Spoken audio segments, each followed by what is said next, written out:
Hello. We are live according to the dashboard. So can you all hear me, or there are some sound issues? Cool, thank you. Oh, I realize I forgot to share. Let me just share the slide in a minute.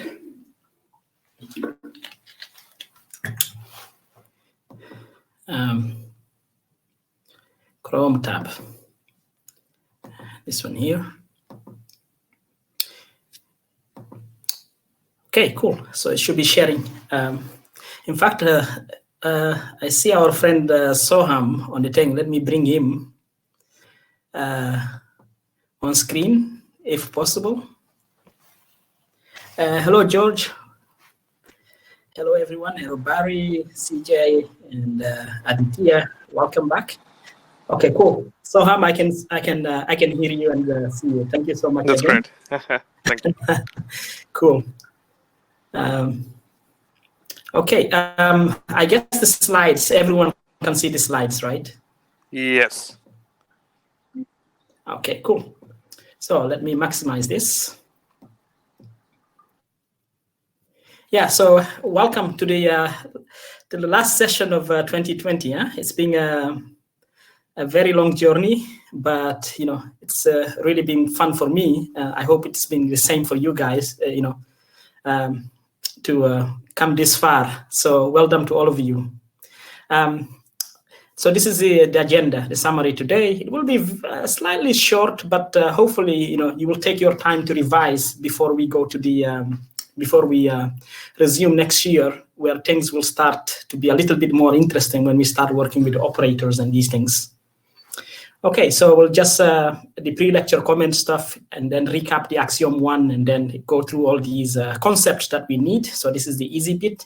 And then slightly harder bit, especially on this dual space stuff.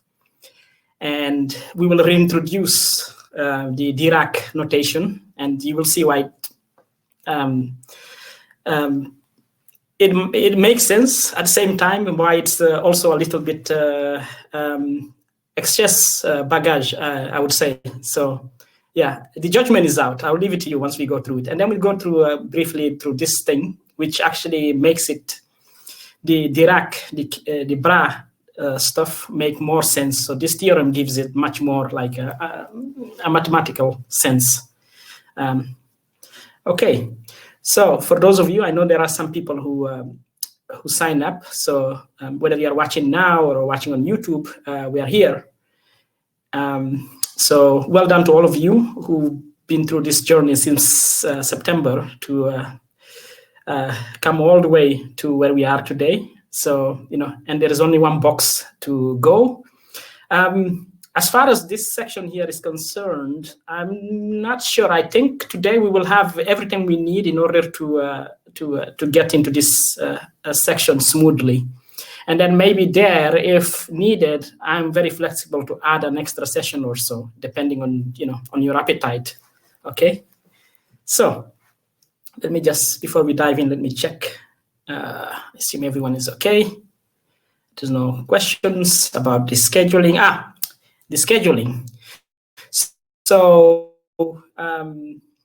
some of you who attended the, like 2 weeks ago, I mentioned about the schedule. So this is the New Year schedule. So the next session will be on January the 8th, followed by the 15th, and this should be the last session unless we decide to add some extra session, if you have appetite for it. Obviously, I wish we could have started earlier, but a New Year's Day, I'm not sure if you will be in the right frame of mind to be listening to me, So even myself on that day, I will probably not be in the right frame of mind to be talking. So yeah, so we'll just resume it the week after. And it will be the same time, by the way. So it won't be like any changes on time, unless obviously most of you request. Okay, so let's dive into part A. So we'll start from where we are left off last time. So we saw the definition of a complex Hilbert space. There are also real Hilbert space, but we are worried about complex, where the field is complex numbers, the field of complex number C. So it's a vector space with an inner product. You know what an inner product is. If you are having some difficulties with this, I suggest you watch the previous session and follow the study materials. And it's not just any inner product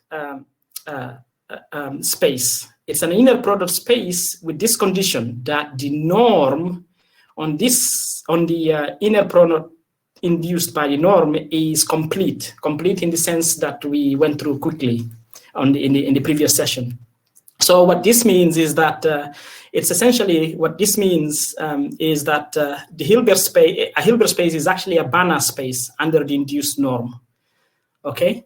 For this module, life is very easy because we are dealing with the finite dimensional vector spaces, which means like we are dealing with Cn. Cn is by default a Hilbert space, and so it's a Banach space. Okay. In fact, we already seen this. I hope you could see this, that any finite dimensional Hilbert space of dimension n is isomorphic to Cn. But this is not the linear isomorphism, okay? Because we are adding an extra structure. What's the structure of what's the extra that we are adding on a Hilbert space? It's the norm.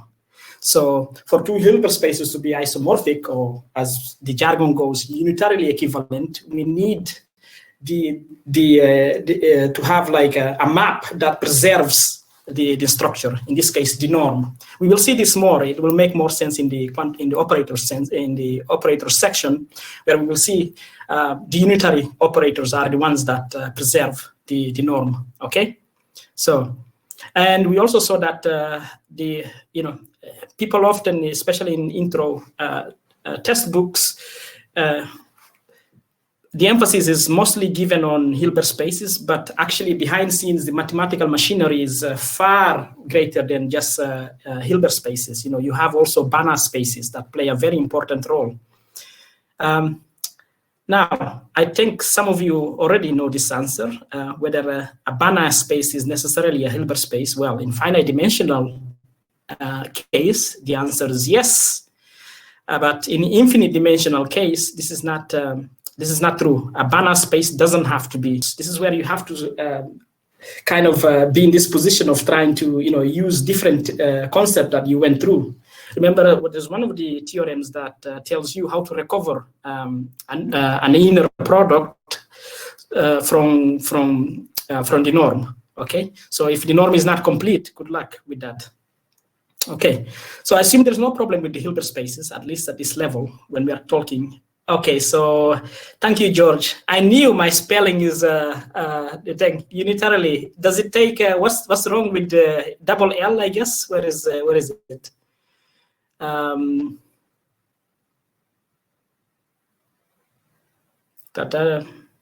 Yeah, so it only takes one L. So thank you for that. And there are probably more typos on the thing, okay? And by the way, thank you. I'll take this opportunity to thank Francisco for saying that there's one of the typos in one of the, in slide 15 of the previous session, where the entries of the column matrices, in one of the column matrices, or both of them, they were labeled wrongly with the Y instead of X1, X2, and Y1, Y2. There was like a bit of mix up, but I corrected them. So the version that you have on GitHub is correct. Okay. So expect more typos. Huh? I cannot promise typo free. This is what happens when you have like 1 hour or so to do the slides. Okay. So let's recap before we dive further. The axiom of the postulates. We are using the term axiom for those of you who are joining us because this is a mathematics thing, so we will use the word axiom. So axiom 1 tells us that the states of quantum systems are modeled by normalized vectors on separable complex Hilbert spaces. So what this means is that for us to actually, from a modeling point of view, to understand what it's telling us, we need to understand what normalized vectors are and what this thing mean? What does it mean to be a space, a Hilbert space, to be separable? Okay. And another thing, especially for those of you joining, is that in the previously I mentioned that this axiom actually the states that it's mentioning, this is what physicists call pure states. Okay, let's not worry about that for now. But there are also some other stuff that they call like a mixed state. So we are not going to discuss this for now, so ignore it. Okay, you can ask a physicist what's the difference between pure and mixed state. You know, I'm sure they will give you. They will be very excited to talk about these things. For us here, what we are worried about, what we are concerned about, is on the from a modeling point of view. How do the physicists they model what they call pure states with? Okay, so that's what we are worried about. Okay. And another thing I forgot. This is just the jargon stuff, you know. So the entities, the state, normalized vectors that are representing states are, you know, are called state vectors. Okay, so you will, when we say state vector, it means, you know, that particular vector is modeling a particular physical state. Okay, so let me check the chat. I hope there are no questions about physics. Yes, George is saying English is very tricky. Yes, indeed. So far we have no issues with the axiom 1. Okay, so everyone, in a naive sense, understand what it's telling us, right? Not necessarily how to use it, okay, or you know what these things mean. I know some of you already know what you know what normalized vectors mean, but you know, I think it's clear. Okay, so this is just a modeling thing. You know, it's just the modeling aspect of the theory. Okay, not interpretation. Okay, so moving on. So this is it. So a normalized vector psi in H is just a psi whose norm, the norm induced by the inner product, equals to 1. Okay, so this is what it means with the, you know, normalized. So, you know, okay, in an informal, you can say this is the things, the vectors with length 1. Okay, so if you want to bring in the, you know, the a bit of geometric stuff, you can say these are like vectors that have length 1. Okay. So this demystifies one of the jargons, which is normalized. So we know what normalized means. So, you know, at least that thing is, you know what it means. Okay. I will leave you like as a homework, since we have like 2 or 3 weeks break, to go and try, maybe ask physicists or research, why do you know, normalized state vectors matter? You know, why do they care about them? You know, there will be a hint when we get to quantum operator stuff. You know, when you start to see the probabilistic nature of the theory, then you will be able to connect the dots a bit. But for the time being, I would actually encourage you to do some research to see why they picked these normalized states with norm 1. Okay, and hopefully you can see these are like, for example, if H equals C2, then these are obviously normalized, right? And then the question is, this is also, I guess, a lot of you, this is trivial. You've already seen this countless times, so apologies for that. But bear in mind, there are new people on the audience. So, you know, the question is, are these normalized? Are they all normalized? If, you know, you do the calculations, you will find out the answer for this. So I'll leave this. For those who cannot see this, I will leave it as an exercise. Okay, rather trivial one. So apologies for that. And now another concept that's very important is that of orthogonal vectors, orthogonality, as we will. So two vectors psi1, psi2 are orthogonal if their inner product is 0. Okay, and it's also a convention to write this to indicate that these two vectors are orthogonal to each other. Okay, so the question is, this is also trivial for most of you, I would say, on the audience. I'm not sure about the other ones watching later or something, so I'll leave this as an exercise. So for those who know this, apologies for this. I couldn't find a simpler example of to ask this. One very important question, definition, is also this thing. This will become more apparent in the next section when we start talking about projection operators and these things, okay? So giving a linear subspace, so you know what a linear subspace, remember H is a Hilbert space, but obviously it has also the vector space structure under it, right? So it makes sense to talk about linear subspaces, okay? In fact, in finite dimensional case, it doesn't really matter. Any linear subspace is a Hilbert space, but in infinite dimensional, it's a bit tricky. Not every linear subspace is actually a Hilbert subspace. This is very interesting, actually. But don't worry about that for now. You will see this in the advanced module when we go through functional analysis. Okay, so a linear subspace of H, we define the complement of it like this. So it's a set of all size in H that are orthogonal to all the elements of W. Okay. And I leave this as an exercise, this proposition here that if W is a linear subspace of H, then the following is true. So the complement, so this guy here, this is a linear subspace of H. You know what a linear subspace is, from the introduction to vector space, so it's all about checking whether indeed this is true. And then obviously you have this, like the orthogonal complement of the complement is equals to, takes you back to the original subspace. Okay. Another challenge I want you as a holiday homework. I know some of you like this will be trivial probably, but for the others, I hope this will help you kind of start like getting things into familiarize with things and seeing why particular concepts are used or not. So I really encourage you. Why does orthogonality matter? Why do physicists want state vectors that are orthogonal to each other? Okay. Again, this will become maybe you will in the operator section you will have a hint of why they might want to do this. But again, for the time being, it will be great if you can try research independently.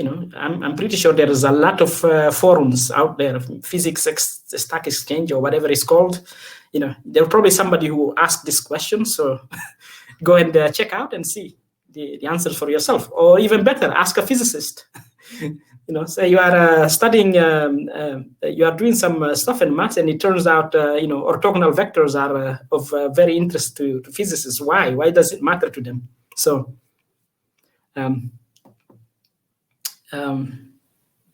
okay. Let me go. And now, the next important definition is that of orthonormal basis. Okay, so a basis labeled like this, you know what a basis is because a Hilbert space is a linear space, right? Is a vector space. Is called orthonormal basis in H if so the norm of all its elements is equals to 1. So in other words, all the elements of the basis are normalized. Okay, so you start to see why the term orthonormal. Okay, and another thing is that the inner product of any two distinct elements equals 0. So any two distinct elements are orthogonal to each other. Okay. That's why it's called orthonormal basis, because it has this property of its elements being normalized, and also they are orthogonal to each other. Okay, by each other I mean two distinct elements, right? Okay. One thing to note is often people, use this term ON to abbreviate orthonormal. So people will talk about ON basis. So when you hear this ON basis, it means, orthonormal basis, okay? I know it's like a bit trivial, but, I hope this is for those of you new to these things. If you hear this, n basis, all it means like orthonormal basis. Okay, so here's a toy example, which most of you I know are like already familiar with this. Like these are obviously orthonormal basis for C2, right? So another question I have is that this is for you to think, especially the newbies. Are there other orthonormal bases in C2? And the answer is yes. So the challenge is for you to find them. And the clue is in the previous slide. There are, if you are lucky, you will see that at least two of them, two pairs will form an orthonormal basis. You might have more, but in these guys, I mean, these guys here. So, okay. Another thing that this is just, you don't need to know this, but I just felt the need to mention this is actually because Hilbert space doesn't just have, as I already mentioned, doesn't just have the linear structure.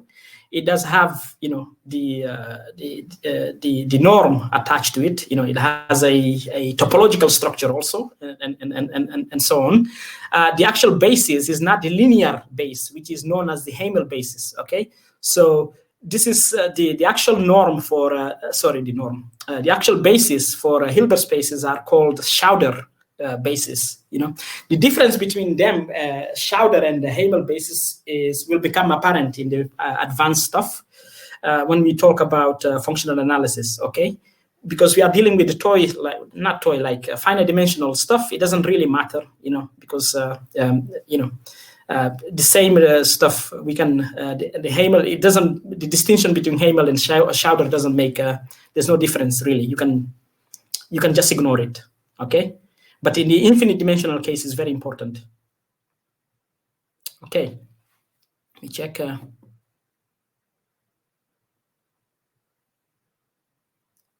So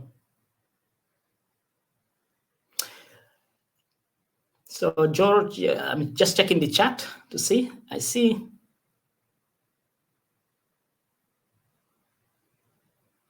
Yes. So Amir is asking the question about linearity.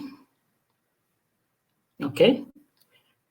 Yeah, I see the others are answering. Soham and Barry, thank you so much. So I guess Amir, you are saying the thing, a vector space by itself doesn't have to be, just a linear structure is very plain. When you add a structure to it, something extra to it, it might be completely different beast.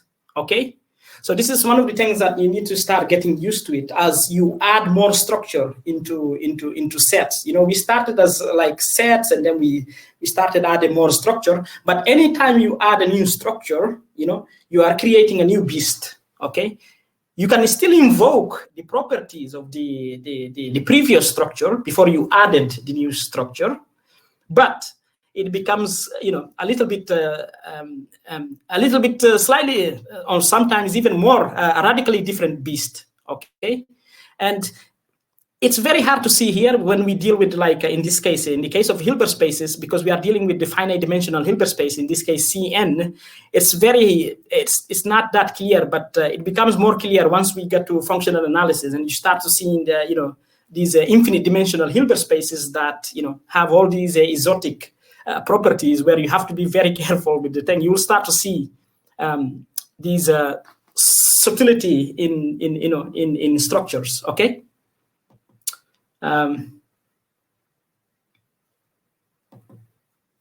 Okay, so here's a definition. This is, again, this definition, before we go through it, is it's, I won't say incomplete, but it does a job for finite dimensional Hilbert spaces. But for infinite dimensional Hilbert space, I would have to say a little bit more. What I would have to say more, it doesn't matter at this stage, because we don't have the language for me to tell you that. We will do that in functional analysis. For the time being, it doesn't matter.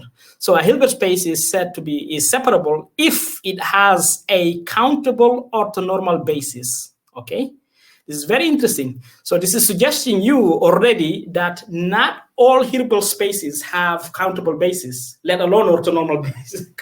Okay, so in our case, obviously in Cn, this is trivial that Cn has a countable basis because we know it's a finite dimensional vector space, right? So therefore it's countable, and it does have orthonormal basis because we know the canonical basis, are orthonormal, right? So this brings us to another very interesting proposition. I won't ask you to prove this because I think we would need a bit of functional analysis and these things to be able to see this, but you are welcome to try it, is that if B is an orthonormal basis in H, then the following statements are equivalent. Remember, when statements are equivalent, it means you prove one, you prove the rest. I'll just highlight this property here. This is very interesting. So this is telling us that any vector psi can be decomposed in this form, okay? So you have the basis, and then it's telling you this any psi in H can be written like this. This is very interesting. And then you have these other, nonetheless, not least interesting properties, okay? So this brings us to the end of what we needed, the jargons that we needed for axiom 1, right? We needed to know what normalized vectors are, which we know, and we needed to know what a separable Hilbert space is, which is just in front of you. So my question is, are we all agree now we know what the axiom is saying? Yes or no?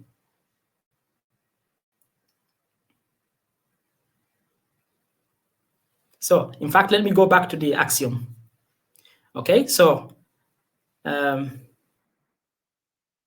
is the axiom. It's telling us the states of a quantum system, of quantum systems, are modeled by normalized vectors. This we know, on separable complex Hilbert spaces. We also know this. We just went through it. Okay, so I would say we have completed axiom 1. Okay, so axiom 1, as far as from the modeling point of view, understanding what how the physicists they model physical states is already clear. How they use it, that's another matter that we will come to in the next thing, okay? So this is just what it means, the axiom and these things. And just from a modeling point of view, not really the interpretation side also, okay? So I think this was already clear, okay? So Hans said yes, I guess, or is that the answer for the thing? So do we all agree that, we know, at least we understand the mathematical jargons of the featured on axiom 1? Yes or no? Does anyone have any doubts? Okay, there are more people. So nobody, I assume this silent means that everyone is on the same page. Nobody, yeah, okay, good. Good. So that means we can move to the next axiom, but we won't do it here because they are more suitable to the next section. So, so this is it. So that means axiom 1, as far as the stuff that you needed, the concept that we needed is covered. How to use them, that's another matter that we'll come to after, okay? So another homework I would like to challenge you with on the break, this again, with the purpose of helping you getting familiarized with these things, is to research why separable Hilbert spaces are required for the quantum formalism. I'm sure there are a lot of places where you can read topics and these things, okay? So I would encourage you to really kind of research, ask a physicist, obviously by accident. Well, I won't say by accident. This is the thing, because in the Schrödinger and Heisenberg pictures, it was clear those Hilbert spaces are they happen to be separable, right? So, and this actually brings us to this very interesting thing, that just like any finite dimensional Hilbert space is isomorphic to Cn, any infinite dimensional separable complex Hilbert space is unitarily equivalent to this L2 of n, okay? So that means that the class of separable Hilbert spaces can be reduced to this, okay? So you remember in the previous session, I'll just this is just appealing to your memory. which of the pictures was used in this Hilbert space? Schrödinger or Heisenberg? Heisenberg, yes. Yeah, so George is asking, can you remind me L2? So it's the thing. Again, we don't have the functional analysis language to define this, but it's essentially the space of square summable sequences, complex sequences. Okay. If you check the previous slide, it's there, but you can just the previous session, it's mentioned there actually on the thing. But it's one of the it was the one that was underpinning the Heisenberg picture. I don't know if you probably attended the previous session when we were talking about the two pictures, the Heisenberg picture and the Schrödinger picture, blah blah blah, and then von Neumann showed that actually underpinning them is the Hilbert space structure, and then it was proved that the Hilbert space here and the other Hilbert space, which is this space of square integrable functions, integrable in the sense of Lebesgue integrals, they are isomorphic. Okay, so this actually makes it there's a theorem that proves their unitary equivalence to any complex, infinite dimensional complex separable Hilbert space is isomorphic to this. Okay, so. Yes, Soham, thank you for clarifying. Yeah, and George also, thank you for mentioning countable dense subspaces. I'm trying to stay away from functional analysis, from analysis stuff that we haven't covered, because it might confuse people. That's why I'm not tempted to jump into these things. But for those of you who will go to the next advanced module, we will definitely have functional analysis, and you will know all these things. We'll start just like we started with this foundation module, where we started with sets, and then in this case, in this module is too algebraically oriented. So in the next module, we will shift the gear a bit to incorporate topology, analysis, and measure theory. So we'll do the similar approach that we took on this module, to start from basic sets to then build the stuff that we need in order to understand all these others, the language that we need to deal with infinite dimensional Hilbert spaces. Okay, so before we go to part B, I told you the session will be very short today. So okay, yeah, I see the chat is alive, so that's good. But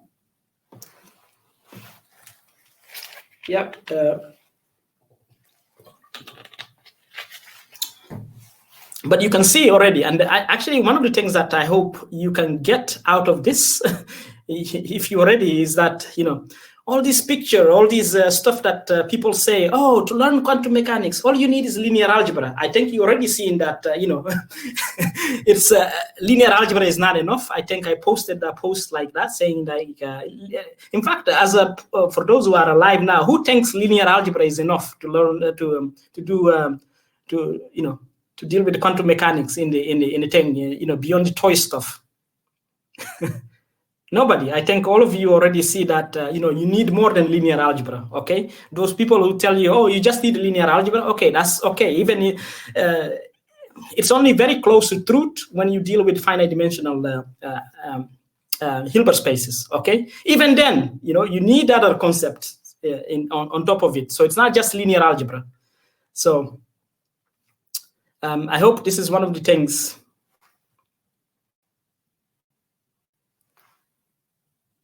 Yeah, exactly. So Aditya agrees. Yeah, that's a good point. They just, yeah. And next time you attend these conferences and these things, just correct them, please, because I feel they're not doing justice to the students. We need to think.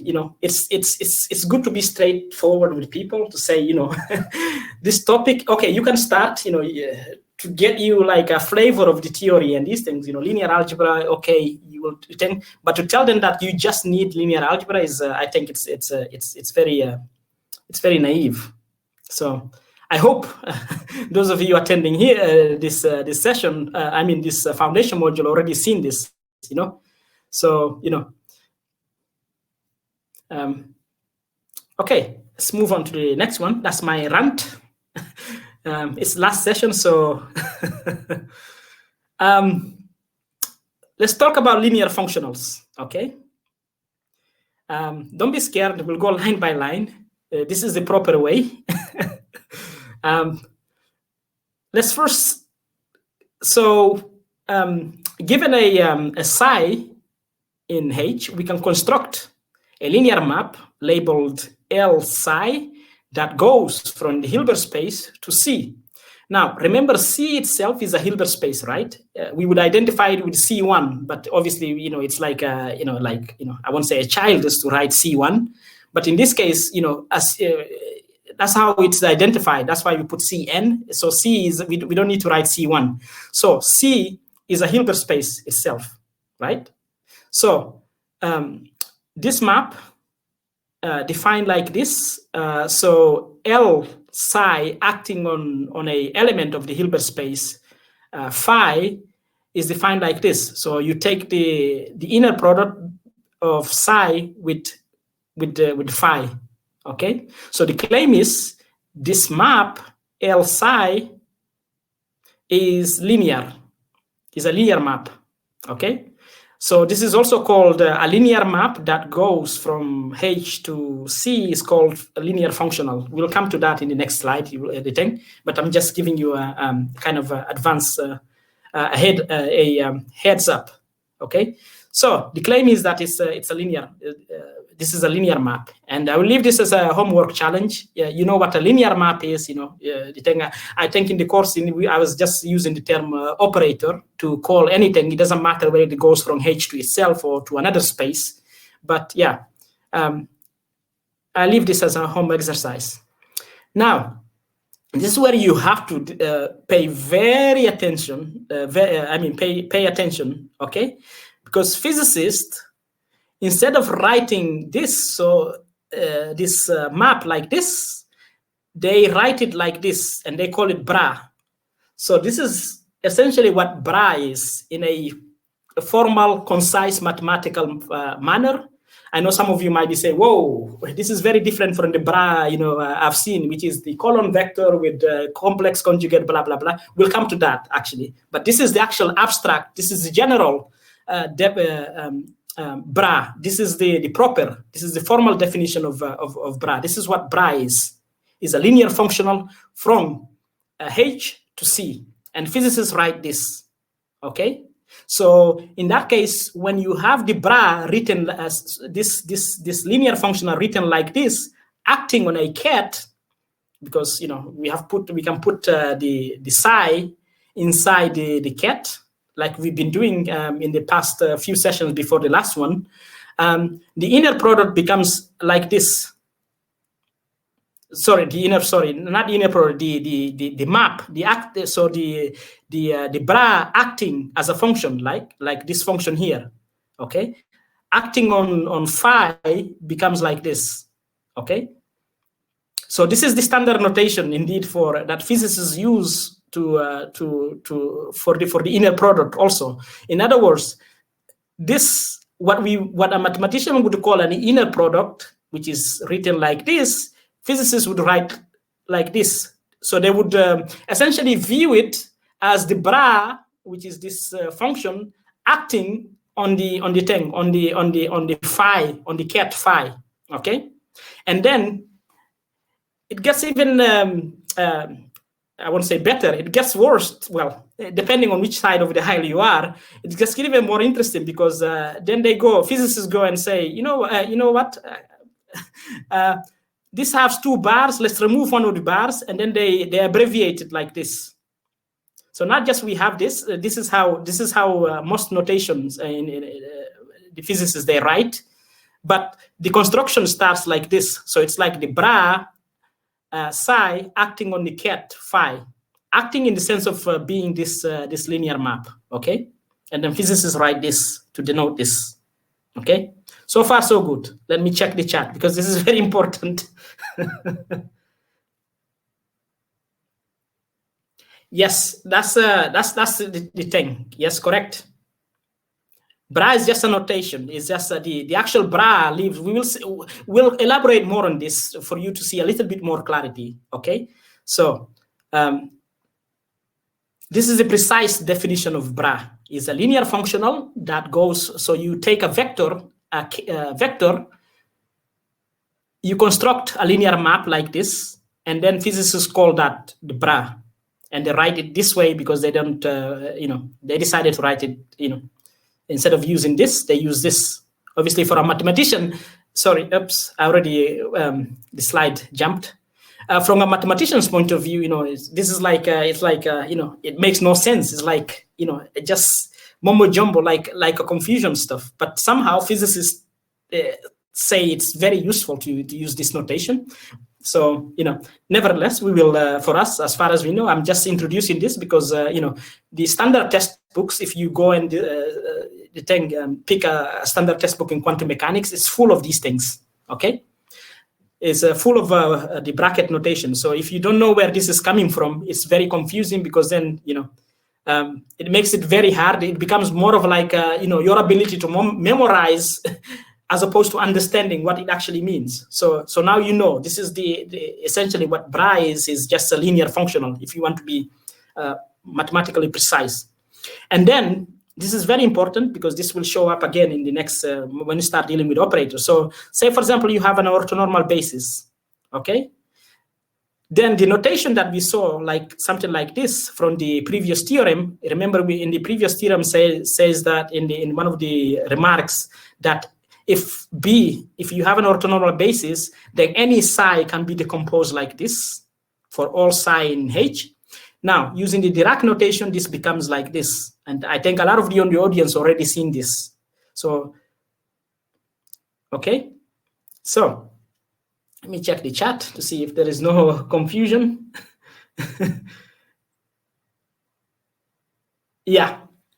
Yeah, it's true. So George is saying physicist notation always confused me, scared me back into pure math when I was in.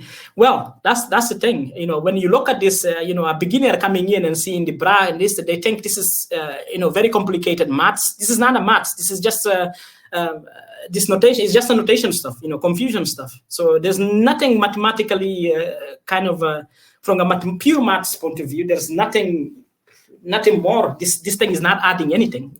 In fact, to the contrary, for me is like more confusion, right? In fact, that's why I'm asking this question here. Which notation? Which one is more cleaner?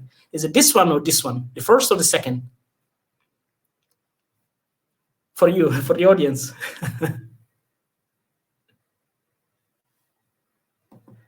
I would say this one, right? This is much more cleaner, right? But nevertheless, physicists work with this, so we will try to adapt ourselves to the way that the physicists they do. Okay. Now another question I have. This is another challenge for you for homework.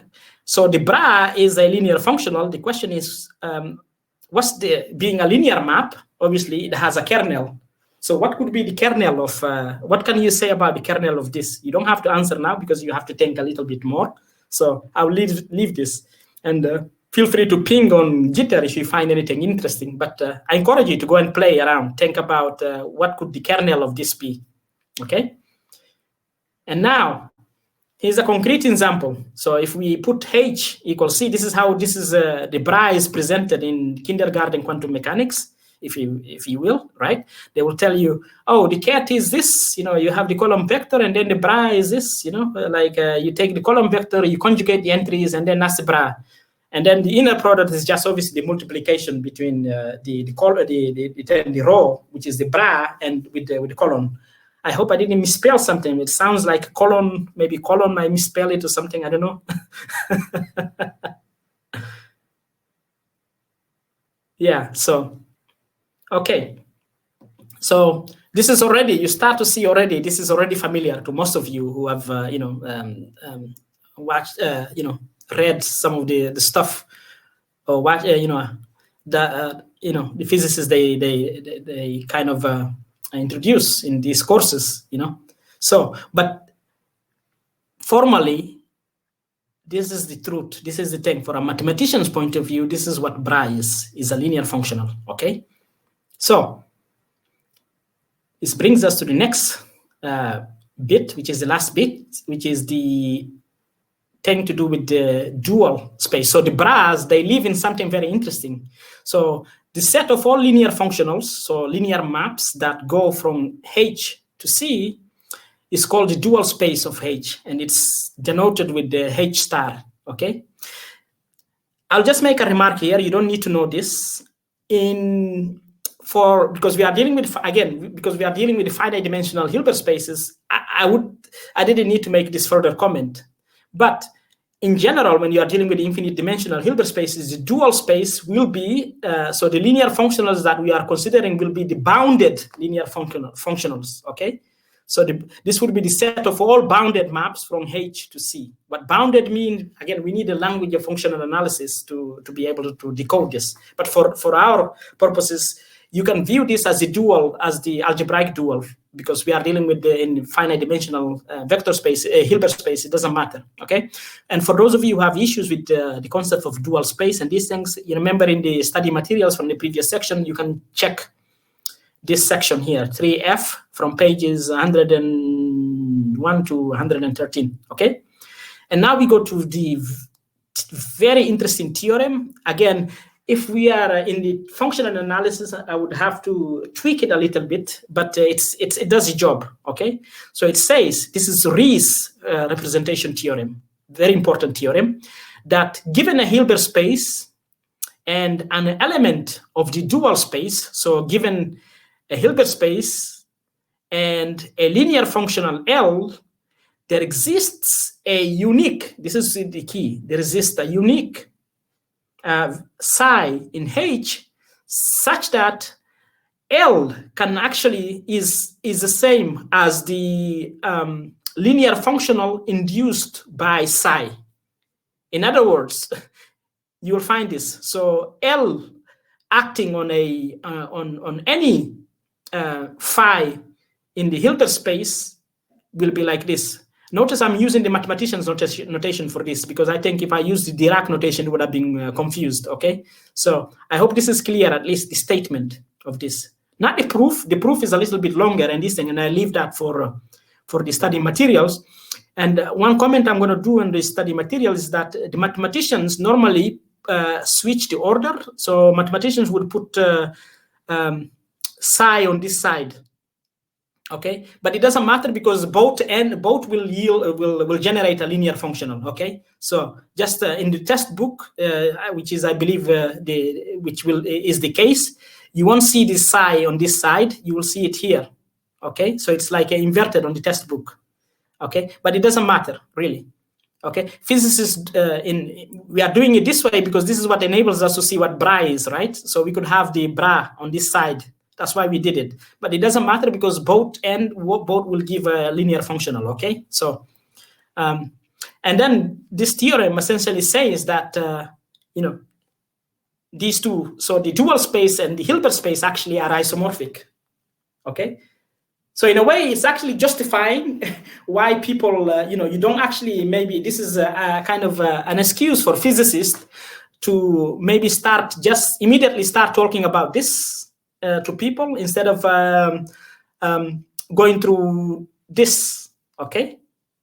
Because the two spaces are isomorphic. If they are isomorphic, then there's no point. You can just start working with Cn straight, okay? So maybe a bit of escape route for physicists to be less formal, but I think I hope it has been very useful going through the actual formal thing of what a bra is, rather than just going on the kind of a concrete realization of a bra, okay? So let me go back again. Oops. Yeah, so this is Rie's representation theorem. It's a very important. So it establishes a one-to-one relationship between the dual space and the Hilbert space, okay? Let me check the chat. Oh yeah, I knew I have another, thank you, Barry, for correcting me. So there's a typo on the column. So it's a column with the thing. So thank you so much. Okay. So Yes, so without the formal, yes, that's true. So without the formal stuff, from a mathematician's eyes, bracket and this, it makes no sense. Indeed, this is, I agree, George. Sorry, Barry. This is exactly what makes it the thing. So, I hope it's been useful, and I hope it also demystified the subject, this thing that you normally, in textbooks, or in courses you see, or seminars or whatever, people come in and say, oh, the cat is written like this, and then the bra is just the row vector, you take the complex conjugate, blah, blah, blah, and all of that. And then it's like, oh, to do, you do this, you do that. All these rules, like the 10th program mathematics, there's an order in mathematics, you have to be more precise. There you go. So I hope it's been very useful. It's a little bit abstract for maybe some of you, but yeah. So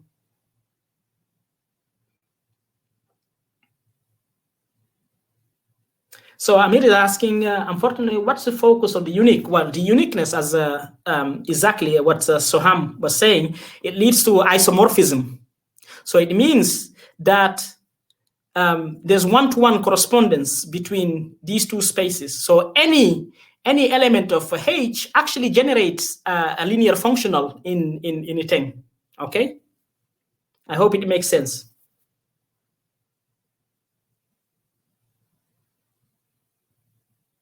Yes, exactly. Yeah. So Aditya is also right. I'm completely yeah. So so the theorem establishes an isomorphism, so one-to-one correspondence. So it means you don't have to work with this abstract the thing. You can actually, whenever convenient for you, you can work with the elements of here, because you know how to generate elements of this, right?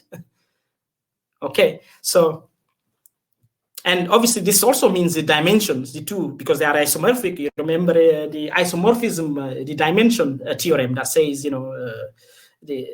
that implies that these, if they are isomorphic, then they have the same dimension. Okay, so okay.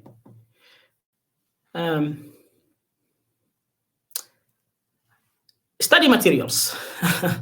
I think we'll stick with our friend Professor Axler.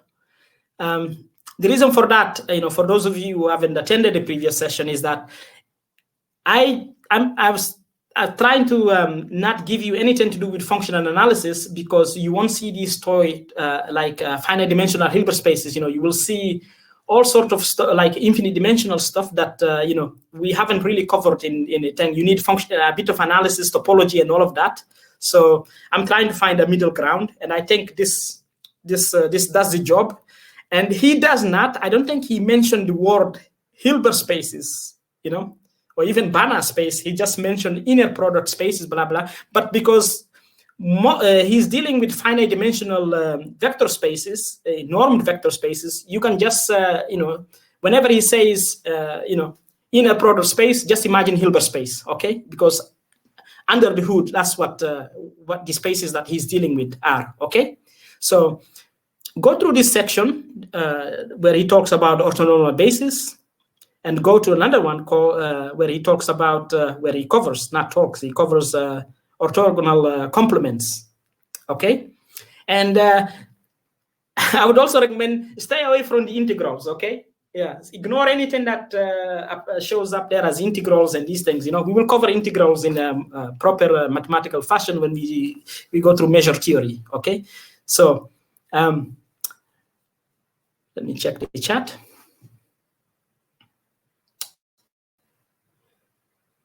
Yeah. Yes, thank you, Soham. Yeah, about isomorphism. Yeah, when two spaces are isomorphic, it means it's just a matter of convenience, as Soham is saying. You can pick one, whichever is is convenient for you to work with. It's a matter of choice, a taste.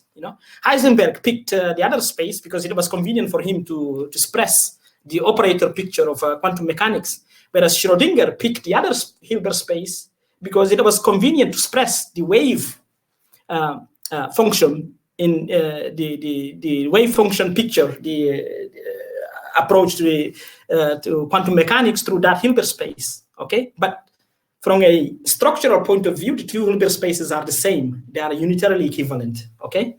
So,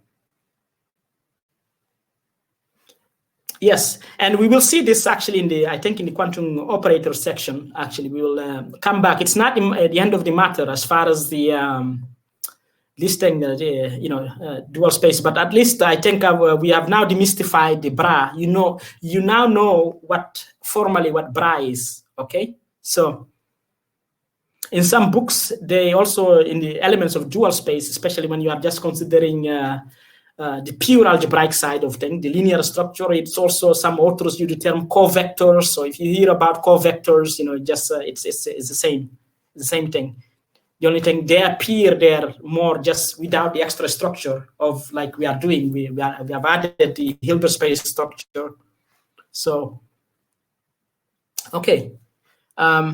Let me check the chat. I see everyone engaged. That's very good. That's what we want. And don't forget to go to the Gitter and engage there and share resources if you find anything. So that's it really as far as the study materials are concerned. Another thing I want to comment is obviously this will be available later on the thing on YouTube, and you can follow us, join the Gitter, blah blah blah.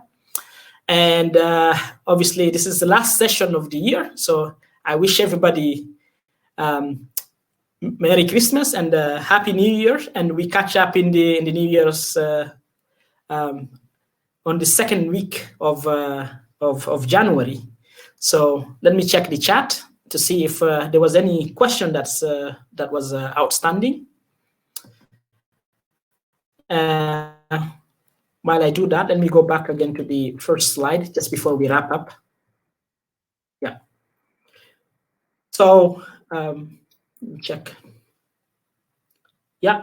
Okay. Yeah. So it's been great to be on this journey with you, and same Amir.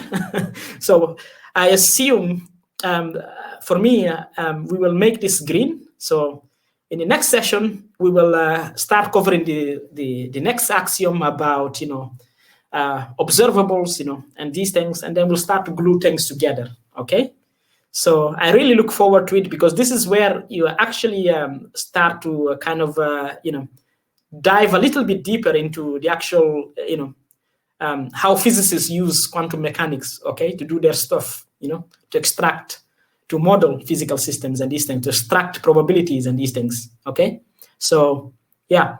And remember, this will not be a physics class, but I will try my best to give you enough hints, on how the mathematics that we will go through, the concept, is deployed by physicists.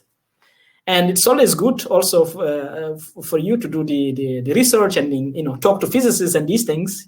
It's always the thing to see what from a physicist's angle what the mathematics is. Okay, it's review time. Yes, so I really recommend everybody to review, go back, and don't ignore the group section. Review the group, the matrix group side. Especially the unitary stuff, because they will show up again. So yeah. Okay, so thank you, Anne, so far, and I hope everyone have gained some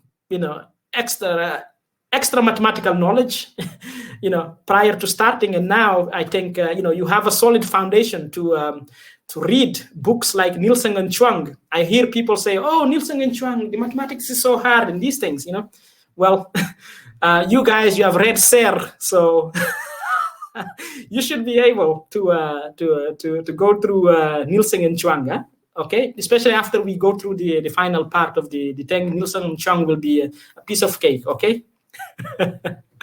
Okay, so Soham, I don't know if I missed any question. If not, No, I don't think you missed any questions. I believe everything was answered. And thank you for doing this. Well, thank you too for your assistant on the chat. Giving